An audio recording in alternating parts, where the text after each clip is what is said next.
मेरा दिल नहीं चाह रहा अम्मी। अरे मेरी जान, ऐसे तो कमजोरी हो जाएगी ना। उठो, शाबाश। तहरीम ने फोन किया। वो क्यों फोन करने लगी? अम्मी वो जब से वो घर में आई थी सब कुछ उल्टा हो रहा था। जैसे दुखों और परेशानियों ने तो इस घर का रास्ता ही देख लिया। अब तो वो इस घर से जा चुकी है ना।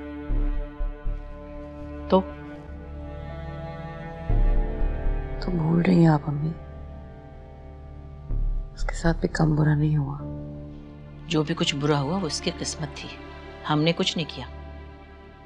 हम सब ने उसके साथ बहुत ज्यादती की है अम्मी। कैसी ज्यादती की भाई? जब वो यहाँ रहती थी, जैसे चाहती थी रहती थी, उसे कोई टोकता नहीं था, रोकता नहीं था। यहाँ तक कि जब वो समर को इस घर में लाई, हमने तो उसे भी कबूल कर लिया। लेकिन अगर अब वो अपनी माँ के लालच और जिद की वजह से घर जा बैठी है तो इसमें हमारा कसूर नहीं है। लालच तो मेरी माँ को नहीं है। तो क्या मुझे भी निकाल दे जैन अली घर से? कैसी फजूल बातें कर रही हो बेटा? तुम्हारा और तहरीम का क्या मुकाबला? सही कह रही हैं। मेरा और तहरीम का क्या मुकाबला? इतना सब कुछ होने के बावजूद तो अपने शौहर के दिल में। और मैं। खैर छोड़ो ये सब बातें। इस वक्त जैन अली बहुत दुखी है। तुम उसका ख्याल करो, उसकी दिलजोई करो बस। देखो, मर्द के दिल में सिर्फ वही बीवी रहती है जो बुरे वक्त में उसका साथ दे, उसका एहसास करे। सब कहने की बात है अम्मी। कहने की बात नहीं है, ये अकल की बात है।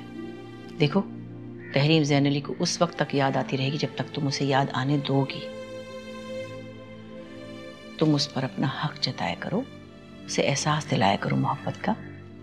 और ये सोचकर कि वो नाराज हो जाएगा या बुरा मान जाएगा, अपने दिल की बातें दिल में मत रखा करो, बता दिया करो सब कुछ उसे। कोशिश तो करती हूँ मैं। कोशिश करती रहो और इतने फासले मत आने दो कि उसे तहरीम याद आने लगे।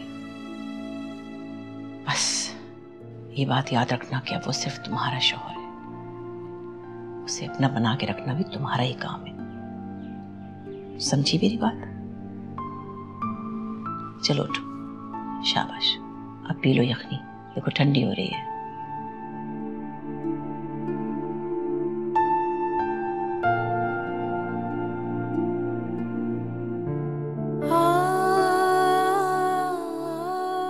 क्या मुझे शफक को कॉल करके अफसोस करना चाहिए?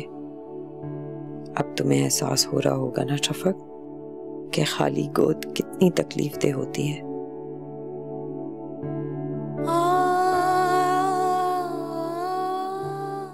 तुम तो फिर माँ बन जाओगी, मगर मैं